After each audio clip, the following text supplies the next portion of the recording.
Hello my dear students, कैसे हैं आप लोग। उम्मीद करते हैं शानदार, ज़बरदस्त, बिल्कुल अच्छे होंगे, मस्ती के साथ होंगे, ठंड का आनंद ले रहे होंगे, साथ में नीट की तैयारी भी जम के कर रहे होंगे। नीट की तैयारी को और ख़ास बनाता है नीट करो, क्योंकि हम जो प्लेटफॉर्म आपके लिए दे रहे हैं वो प्रीवियस ईयर के क्वेश्चंस पेपर, एक एक क्वेश्चन का जो कंप्लीट डिस्कशन है, एक एक क्वेश्चन पे अप्रोच हम आपको बता रहे हैं कि कैसे आप नीट के एग्ज़ाम को क्लियर कर सकते हैं। तो मैं हूं समीर सिंह और आप देख रहे हैं नीट करो। आज का बच्चों स्थिति ये है कि आज हम लोगों को एक क्वेश्चन ये सामने दिखाई दे रहा है और टारगेट हमारा ये है कि इस क्वेश्चन को जल्दी से जल्दी कैसे सॉल्व किया जाए, क्योंकि स्टेटमेंट टाइप के सवाल आते हैं। पता है आपको, इसके पहले जब 5-6 साल पहले के बारे में बात करें तो उस समय जो क्वेश्चन होते थे वो ज़्यादातर ऑप्शन में पूछता था कि इसमें से करेक्ट कौन सा है ना। और अब स्थिति ये है कि क्वेश्चन में पूछता है कि इनकरेक्ट कौन सा है। इसका मतलब समझ रहे हैं आप, मतलब आपको उलझाने के लिए अच्छा खासा काम, मतलब आपको ये पता होना चाहिए कि इसमें 3 सही कौन है ना। अब 3 सही कौन है उसको जानने के लिए पूरा सेंटेंस को फिलहाल पढ़ना पड़ेगा, देखना पड़ेगा। अगर आपको सही जानकारी है तो बिल्कुल क्वेश्चन को अप्रोच करिए, कोई दिक्कत परेशानी नहीं है, कोई समस्या नहीं है। लेकिन कोई दुख दर्द है, वो ये है कि स्टेटमेंट पढ़ना और पढ़ने में समय का ख्याल रखना, है ना। पहले जब होता था तो पहले के OMR सीट में कोई ऑप्शन नहीं होता था, एक बार आपने बस कलर कर दिया, बस गया। अगर गलत आंसर हो गया तो फिर नेगेटिव मार्किंग।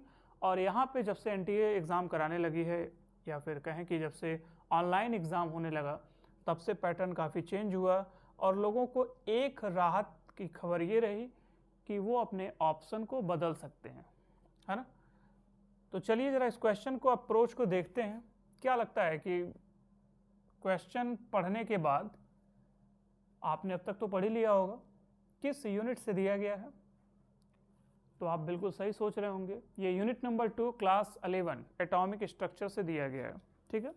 और एटॉमिक स्ट्रक्चर में सबसे इम्पॉर्टेंट आपका ये एक पार्ट है जिसमें डी ऑर्बिटल्स के बारे में बताना है और आपको ये जानकारी होनी चाहिए। जैसे पहला जो इसका ऑप्शन दिया है, ज़रा उसको पढ़ते हैं। इनकरेक्ट हमें याद रखना है कि इनकरेक्ट हमें क्वेश्चन के बारे में जानकारी प्राप्त करनी है, ठीक है। Okay, the shape of dxy, dyz and dzx orbitals are similar to each other and dx square minus y square and dz square are similar to each other। अब कहानी ये है कि क्या ये वास्तव में कह रहा है कि इसमें dzx, डिफरेंट कलर का हम इस्तेमाल कर देते हैं। यहाँ पे कह रहा है कि dxy, dyz और dzx ये कह रहा है कि ये सिमिलर होते हैं, ठीक। और दूसरी तरफ कह रहा है कि dx square and dz square ये भी सिमिलर होते हैं। तो नहीं होता है कि जब काम बहुत ज़्यादा खुश हो जाए तो फिर गलतियां भी उतनी ही ज़्यादा होती हैं, है ना। क्वेश्चन देखते ही बड़ा खुश हो जाना नहीं चाहिए और पेपर को सॉल्व करते समय बहुत कंसंट्रेशन के साथ क्वेश्चन को पढ़ना चाहिए। देखो, dxy, dyz, dzx इसकी कहानी क्या है, ज़रा इसको देखते हैं। आप जब डायग्राम इसका देखोगे, आप डायग्रामेटिकली इसको आपके बुक में बनाया होगा। बनता कैसे है ये, चलिए एक्सिस हम एक बना लेते हैं ऐसे, ठीक है। और इसको थोड़ा सा ऐसे हम बनाते हैं, है ना।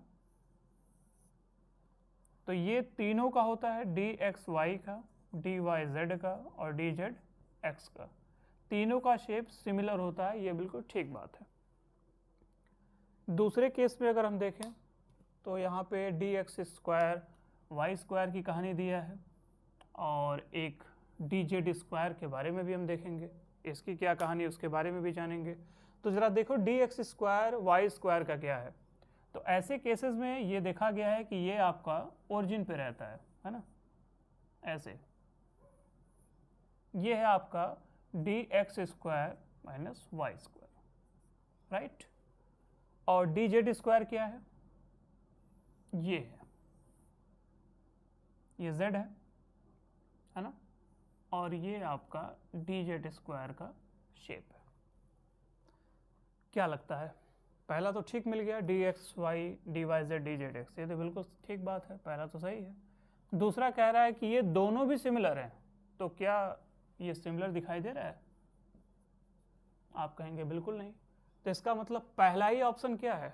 इनकरेक्ट है ना, पहला ही ऑप्शन इनकरेक्ट है। लेकिन जानकारी होनी चाहिए कि जो 3 सही हैं, क्या वो 3 सही हैं, उसको भी देख लेते हैं। कह रहा है कि जितने भी all the 5d orbitals are different, जितने भी 5d होते हैं वो डिफरेंट होते हैं in size when compare to the respective 4d orbitals. बिल्कुल बात सही है। 4d 3d एक सीरीज हम आपको दिखा देते हैं यहाँ पे, जैसे सपोज करो यहाँ 3d हमने लिख दिया, यहाँ हमने 4d लिख दिया और यहाँ हमने 5d लिख दिया, है ना। तो 3d से कहानी ये है कि 3d से ये है 4d और 4d से ये है 5d। कह रहा है कि अगर हम कंपेयर करें 5 जो 5d के हैं, d में आप जानते हैं 5 आपको ऑर्बिटल बनते हुए दिखाई देते हैं, 5 बन गए ये। और पांचों के केस में कह रहा है कि ये 5d orbitals are different in size. अब 5d की साइज क्या 4d की अपेक्षा डिफरेंट होगी? देखो बेटा होता क्या है ना, 3d 4d 5d, जरा इसको समझते हैं पहले। 3d क्या है? 3d सपोज करो 3d आपका ये है ना, 3d के नीचे 4d, ठीक 3d है, और 3d के नीचे 4d और 4d के नीचे 5d। अब 5d में एंट्री कौन कर लेता है? f ऑर्बिटल की भी एंट्री हो जाती है। तो एंट्री होने की वजह से यहाँ पे जो आपको 5d ऑर्बिटल्स दिख रहा है वो कंपेयर किया जाए तो 4d ऑर्बिटल से थोड़ा सा डिफरेंट दिखाई देगा, बिल्कुल ठीक बात है। अगला देखते हैं, 4d orbitals have shape similar to the respective 3d orbitals. ये भी बात ठीक है, क्योंकि 3d और 4d के बीच का जो गैप होता है ना काफ़ी कम होता है, बहुत ज़्यादा वेरिएशन नहीं होते इसमें, है ना। तो यहाँ पे 3d और 4d पास पास में, भाई भाई है, हाँ बहुत पास पास हैं। दूरी होती है तो जानते ही क्या होता है, हाँ वहाँ मत पहुँचिए जहाँ पहुँचना चाह रहे हैं, ठीक है। ये बहुत पास है, प्रेम बहुत ज़्यादा है, दूर हो गए, क्या हो गया, कहानी बदल गई ना।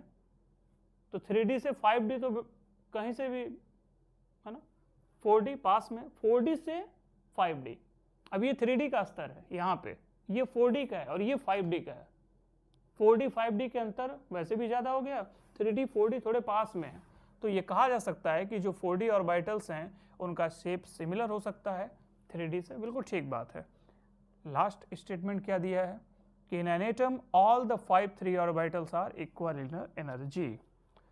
बिल्कुल ठीक बात है, 3d ऑर्बिटल्स की एनर्जी बिल्कुल बराबर होती है। और एनर्जीज के लिए आप जानते हैं, एनर्जीज बताने के लिए n+l रूल काफ़ी है, एनफ है, और आप अच्छे से जानते भी होंगे, और नहीं जानते होंगे तो हम आपके लिए वीडियो लेकर जल्द ही आपको हर संडे को, जैसा कि हम आपको पहले भी इन चीज़ों के बारे में बता चुके हैं, हर संडे को एक स्पेशल लेक्चर हम आपके लिए लेके आते हैं।